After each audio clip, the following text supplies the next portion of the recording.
എല്ലാ പ്രിയ വിദ്യാർത്ഥിനികൾക്കും പുതിയൊരു വീഡിയോയിലേക്ക് സ്വാഗതം.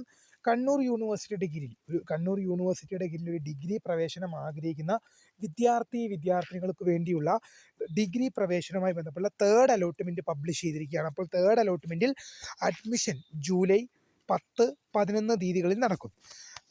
അപ്പോൾ university fee, college joining, higher option cancellation എന്നിവയുമായി ബന്ധപ്പെട്ടുള്ള വിദ്യാർത്ഥികളുടെ മുഴുവൻ സംശയങ്ങൾക്കുള്ള മറുപടിയാണ് ഈ ഒരു വീഡിയോയിൽ കൂടെ നിങ്ങളുമായി പങ്കുവെക്കാൻ ആഗ്രഹിക്കുന്നത്. വിശദമായ വാർത്തയിലേക്ക് പോകുമ്പോൾ ആദ്യമായിട്ട് ഈ ചാനൽ കാണുന്ന വിദ്യാർത്ഥിനിയുണ്ടെങ്കിൽ തീർച്ചയായും അടിക്കേണ്ട മറക്കാം സബ്സ്ക്രൈബ് ചെയ്ത് കൂടെ പറയാൻ പ്രത്യേകം ശ്രദ്ധിക്കുക. സബ്സ്ക്രൈബ് ചെയ്യുന്ന നോട്ടിഫിക്കേഷൻ ബെല്ലുകളുള്ള ഓപ്ഷൻ എനേബിൾ ചെയ്യുക. ചാനലിലെ വീഡിയോസ് നിങ്ങൾക്ക് ഉപകാരപ്രദമാകുന്നുണ്ടെങ്കിൽ തീർച്ചയായും ഒന്ന് ലൈക്കും കൂടി ചെയ്യുക. അതുപോലെ നിങ്ങളുടെ സുഹൃത്തുക്കളിലേക്ക് ഷെയർ ചെയ്ത് കൊടുക്കാനും കൂടി പ്രത്യേകം ശ്രദ്ധിക്കാം.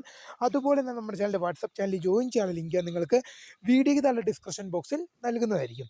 അപ്പോൾ നമുക്ക് നേരെ വളരെ സുപ്രധാനവും വളരെ പ്രാധാന്യം അറിയിക്കുന്ന വാർത്തയിലേക്ക് തന്നെ കടക്കാം. കണ്ണൂർ യൂണിവേഴ്സിറ്റിയുടെ കീഴിൽ ഒരു ഡിഗ്രി പ്രവേശനം ആഗ്രഹിക്കുന്ന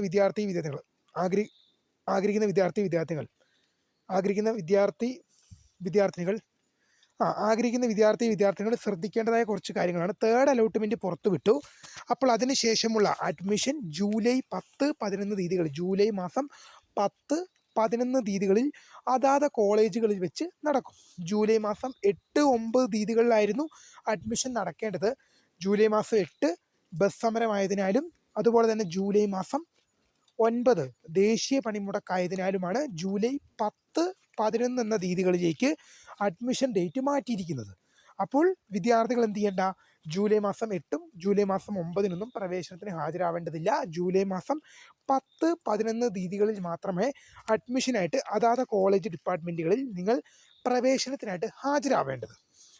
അപ്പോൾ യൂണിവേഴ്സിറ്റി ഫീനെ കുറിച്ച് പറയുമ്പോൾ നമ്മൾ പ്രധാനമായും ചെയ്യേണ്ട ഒരു കാര്യം എന്നത് ഒന്നോ രണ്ടോ അലോട്ട്മെൻറ്റുകൾ, അതായത് ഫസ്റ്റ് അലോട്ട്മെൻറ്റിലും സെക്കൻഡ് അലോട്ട്മെൻറ്റിലും പ്രവേശനം ലഭിക്കുകയും നിങ്ങൾ പെർമനൻ്റ് ആയിട്ടോ ടെമ്പററി ആയിട്ടോ ജോയിൻ ചെയ്തൊരു വിദ്യാർത്ഥി എന്ത് ചെയ്യേണ്ടതില്ല? മൂന്നാമത്തെ അലോട്ട്മെൻറ്റിൽ എന്ത് ചെയ്യേണ്ടതില്ല? യൂണിവേഴ്സിറ്റി ഫീ അടയ്ക്കേണ്ടതില്ല.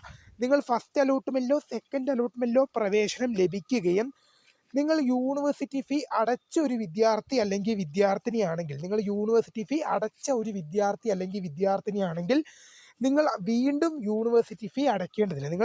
നിങ്ങൾ ഓൾറെഡി എന്ത് ചെയ്തതാണ്? ഫസ്റ്റ് അലോട്ട്മെൻറ്റോ സെക്കൻഡ് അലോട്ട്മെൻറ്റോ വന്നപ്പോൾ യൂണിവേഴ്സിറ്റി ഫീ അടച്ചതാണ്. അങ്ങനെയെങ്കിൽ നിങ്ങൾ യൂണിവേഴ്സിറ്റി ഫീ അടയ്ക്കേണ്ടതാണ്. എന്നാൽ ഫസ്റ്റ് അലോട്ട്മെൻറ്റിലും സെക്കൻഡ് അലോട്ട്മെൻറ്റിലും ഒരു കോളേജിലും ഒരു കോഴ്സിലും പ്രവേശനം ലഭിക്കാത്തവർ, ഫസ്റ്റ് അലോട്ട്മെൻറ്റിലും സെക്കൻഡ് അലോട്ട്മെൻറ്റിലും ഒരു കോളേജിലും ഒരു കോഴ്സിലും പ്രവേശനം ലഭിക്കാതെ മൂന്നാം അലോട്ട്മെൻറ്റിൽ ആദ്യമായി പ്രവേശനം ലഭിക്കുന്നവർ, നിങ്ങൾ തേർഡ് അലോട്ട്മെൻറ്റിൽ ആദ്യമായിട്ട് പ്രവേശനം നേടുന്ന ഒരു വിദ്യാർത്ഥി അല്ലെങ്കിൽ വിദ്യാർത്ഥിയാണെങ്കിൽ നിങ്ങൾ യൂണിവേഴ്സിറ്റി ഫീ അടയ്ക്കണം. ഫസ്റ്റ് സെക്കൻഡ് അലോട്ട്മെൻറ്റ് വന്ന് നിങ്ങൾക്ക് അഡ്മിഷൻ ലഭിച്ചില്ല, ഫസ്റ്റ് സെക്കൻഡ് അലോട്ട്മെൻറ്റുകളൊക്കെ വന്നുപോയി, നിങ്ങൾക്ക് അഡ്മിഷൻ ഒന്നും ലഭിച്ചിട്ടില്ല. തേർഡ് അലോട്ട്മെൻറ്റിൽ ആദ്യമായിട്ടാണ് പ്രവേശനം ലഭിക്കുന്നതെങ്കിൽ നിങ്ങൾ യൂണിവേഴ്സിറ്റി ഫീ അടയ്ക്കണം. ഇപ്പോൾ ജനറൽ കാറ്റഗറിയിൽ പെടുന്ന വിദ്യാർത്ഥികൾ 980 രൂപയും അതുപോലെ തന്നെ 985 രൂപയാണ് അടയ്ക്കേണ്ടത്. SC/ST കാറ്റഗറിയിൽ പെടുന്ന വിദ്യാർത്ഥികളാണെങ്കിൽ 925 രൂപ, SC/ST കാറ്റഗറിയിൽ പെടുന്ന വിദ്യാർത്ഥികളാണെങ്കിൽ 925 രൂപയുമാണ് അടയ്ക്കേണ്ടത്. കാരണം SC/ST കാറ്റഗറി വിദ്യാർത്ഥികൾ എന്ന് പറയുമ്പോൾ റിസർവേഷൻ കാറ്റഗറിയാണ്, അവർക്ക് ഇളവുണ്ട് പൈസയുടെ കാര്യത്തിൽ, അതുകൊണ്ടാണ്. അപ്പോൾ കോളേജ് ജോയിനിങ് നമ്മൾ ആദ്യമേ പറഞ്ഞു, ജൂലൈ മാസം 10-11 തീയതികളിലാണ് നിങ്ങൾ പ്രവേശനത്തിനായിട്ട് ഹാജരാവേണ്ടത്. പ്രിയ വിദ്യാർത്ഥികൾ മനസ്സിലാക്കേണ്ടത്, തേർഡ് അലോട്ട്മെൻ്റ് ആയതുകൊണ്ട് തന്നെ നിങ്ങൾക്ക് ടെമ്പററി അഡ്മിഷൻ എന്ന സാധനം ഇല്ല. ഇവിടെ നിങ്ങൾക്ക് ടെമ്പററി അഡ്മിഷൻ ഇല്ല.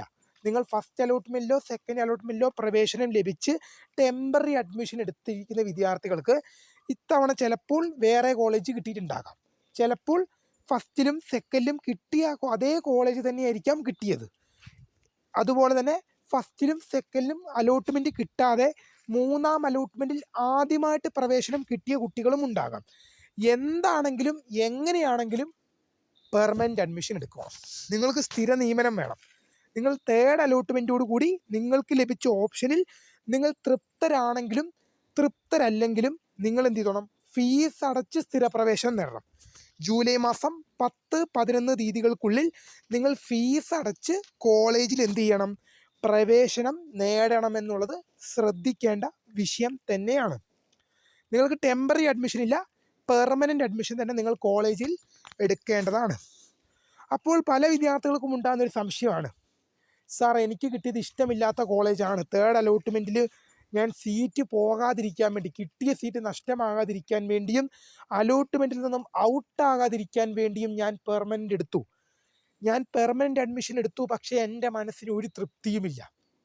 കിട്ടിയ കോളേജിനോടോ കിട്ടിയ കോഴ്സിനോടോ യാതൊരു താല്പര്യവുമില്ല. എന്തെങ്കിലും ഓപ്ഷൻ ഉണ്ടോ? നിങ്ങൾക്ക് സ്പോട്ട് അഡ്മിഷൻ ടൈമിൽ നിങ്ങൾക്ക് അവസരമുണ്ട്. ഇപ്പോൾ എൻ്റെ പ്രിയ വിദ്യാർത്ഥികളെ നിങ്ങൾക്ക് അവസരമില്ല. ഇപ്പോൾ നിങ്ങൾക്ക് കിട്ടിയ കോളേജും കോഴ്സും ഇഷ്ടമുള്ളതാണെങ്കിലും ഇഷ്ടമില്ലാത്തതാണെങ്കിലും നിങ്ങൾ പെർമനൻ്റ് ആയിട്ട് തന്നെ ജോയിൻ ചെയ്യണം. ഇപ്പോൾ നിങ്ങൾക്ക് ടെമ്പററി അഡ്മിഷൻ്റെ ഓപ്ഷൻ ഇല്ല. നിങ്ങൾക്ക് താൽക്കാലിക അഡ്മിഷൻ ഇപ്പോൾ ഇല്ല. നിങ്ങൾ പെർമനൻ്റ് ആയിട്ട് ജോയിൻ ചെയ്യണം. നിങ്ങൾക്ക് കിട്ടിയ ഓപ്ഷൻ ഇഷ്ടമുള്ളതാണെങ്കിലും ശരി, ഇഷ്ടമില്ലാത്തതാണെങ്കിലും ശരി, നിങ്ങൾ പെർമനൻ്റ് ആയിട്ട് ജോയിൻ ചെയ്യണം. നിങ്ങൾക്കിനി മാറണമെന്നുണ്ടെങ്കിൽ നിങ്ങൾക്ക് കിട്ടിയ കോളേജും കിട്ടിയ കോഴ്സ്, ഇപ്പോൾ തേർഡ് അലോട്ട്മെൻറ്റിലും നിങ്ങൾക്ക് കിട്ടിയ കോളേജും കിട്ടിയ കോഴ്സിനും നിങ്ങൾക്ക് സ്റ്റാറ്റിഫൈഡ് അല്ല, നിങ്ങൾക്കിനി മാറണം എന്നുണ്ടെങ്കിൽ സ്പോട്ട് അഡ്മിഷൻ ടൈമിൽ നിങ്ങൾക്ക് അവസരം കിട്ടും. സ്പോട്ട് അഡ്മിഷനായിട്ട് നിങ്ങൾക്ക് അപേക്ഷിക്കാനുള്ള അവസരമുണ്ട്. നിങ്ങൾക്ക് സ്പോട്ട് അഡ്മിഷന് വേണ്ടി നിങ്ങൾക്ക് എന്ത് ചെയ്യാം? അപേക്ഷിക്കാം. അതായത് സ്പോട്ട് അഡ്മിഷനിൽ എല്ലാ തരത്തിൽപ്പെട്ട കുട്ടികൾക്കും പങ്കെടുക്കാൻ പറ്റുന്നൊരു സ്പോട്ട് അഡ്മിഷൻ ഉണ്ട്. സ്പോട്ട് അഡ്മിഷൻ ഒന്നേ ഉള്ളൂ, എല്ലാ തരത്തിൽപ്പെട്ട കുട്ടികൾക്കും പങ്കെടുക്കാം. അലോട്ട്മെൻറ്റ് കിട്ടിയവർക്കും നഷ്ടമായവർക്കും അപേക്ഷിക്കാൻ സാധിക്കാത്തവർക്കും അലോട്ട്മെൻറ്റിന് ഔട്ടായവർക്കും പെർമനൻ്റ് അഡ്മിഷൻ എടുത്തവർക്കും എല്ലാവർക്കും സ്പോട്ട് അഡ്മിഷനിൽ പങ്കെടുക്കാം. അതുകൊണ്ട് പ്രിയ വിദ്യാർത്ഥികൾ മനസ്സിലാക്കേണ്ട ഒരു കാര്യം എന്ന് പറയുന്നത്, നിങ്ങൾക്ക് ഇപ്പോൾ ലഭിച്ച കോളേജ് ഇഷ്ടമുള്ളതാണെങ്കിലും ഇഷ്ടമില്ലാത്തതാണെങ്കിലും നിങ്ങൾ നിർബന്ധമായും ഫീസ് അടച്ച് സ്ഥിരപ്രവേശനം നേടണം. അല്ലാത്ത പക്ഷം ലഭിച്ച അലോട്ട്മെൻറ്റ് നഷ്ടമാകുമെന്നുള്ളത് മാത്രമല്ല, തുടർന്നുള്ള അലോട്ട്മെൻറ്റ് നടപടിക്രമങ്ങളിൽ നിങ്ങളെ പരിഗണിക്കുകയുമില്ല.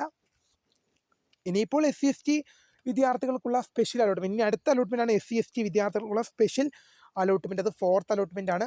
അതിനുശേഷം സ്പോട്ട് അഡ്മിഷൻ. ഈ സ്പോട്ട് അഡ്മിഷൻ ഇപ്പോൾ പെർമനൻ്റ് അഡ്മിഷൻ എടുക്കുന്ന എല്ലാ വിദ്യാർത്ഥികൾക്കും വേണമെങ്കിൽ സ്പോട്ട് അഡ്മിഷൻ പോകും. ഞാൻ ആദ്യമേ പറഞ്ഞു, സാർ തേർഡ് അലോട്ട്മെൻറ്റിൽ നിന്ന് ഔട്ടായി പോകാതിരിക്കാൻ വേണ്ടി പെർമനൻ്റ് അഡ്മിഷൻ എടുത്തു, യാതൊരു താല്പര്യവുമില്ല, യാതൊരു ഇഷ്ടവുമില്ലാത്ത കോളേജും കോഴ്സുമാണ്. ഓപ്ഷൻ ഉണ്ടോ?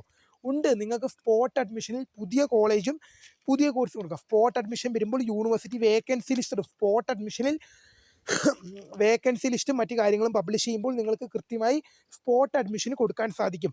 അങ്ങനെ സ്പോട്ട് അഡ്മിഷനിൽ നിങ്ങൾക്ക് പുതിയൊരു കോളേജ് കിട്ടുകയാണെങ്കിൽ നിങ്ങൾക്ക് അങ്ങോട്ട് മാറിപ്പോകാം. ആ ഒരു ഓപ്ഷൻ നിങ്ങൾക്കുണ്ട്. ഇനി ഹയർ ഓപ്ഷൻ ക്യാൻസലേഷനുമായിട്ട് ബന്ധപ്പെട്ടൊന്നും പറയാനുള്ളത് കുറച്ചാണ്. കാരണം നിങ്ങൾ ഇനി ഹയർ ഓപ്ഷൻ ക്യാൻസൽ ചെയ്താലും ഹയർ ഓപ്ഷൻ ക്യാൻസൽ ചെയ്തില്ലെങ്കിലും കാര്യമൊന്നുമില്ല. കാരണം എന്താണ്? തേർഡ് അലോട്ട്മെൻറ്റോട് കൂടി പെർമനൻ്റ് അഡ്മിഷനാണ്. ഇനിയൊരു 4th അലോട്ട്മെൻറ്റ് ഉണ്ടോ എന്ന് ചോദിച്ചു കഴിഞ്ഞാൽ അത് SC/ST വിദ്യാർത്ഥികൾക്ക് വേണ്ടിയുള്ള സ്പെഷ്യൽ അലോട്ട്മെൻ്റ് ആണ്. അതിൽ SC/ST കാറ്റഗറിയിൽപ്പെട്ട വിദ്യാർത്ഥികൾക്ക് മാത്രമേ പങ്കെടുക്കാൻ സാധിക്കുകയുള്ളൂ. അതുകൊണ്ട് തന്നെ ഇനിയൊരു അലോട്ട്മെൻറ്റ് ഇല്ല. അതുകൊണ്ട് തന്നെ നിങ്ങൾ എന്ത് ചെയ്യണം? നിങ്ങൾക്ക് ലഭിച്ച കോളേജ് ഇഷ്ടമുള്ളതാണെങ്കിലും ശരി, ഇഷ്ടമില്ലാത്തതാണെങ്കിലും ശരി, നിങ്ങൾ പെർമനൻ്റ് അഡ്മിഷൻ എടുക്കണം. അതുകൊണ്ട് ഹയർ ഓപ്ഷൻ ക്യാൻസലൈസേഷന് ഇനി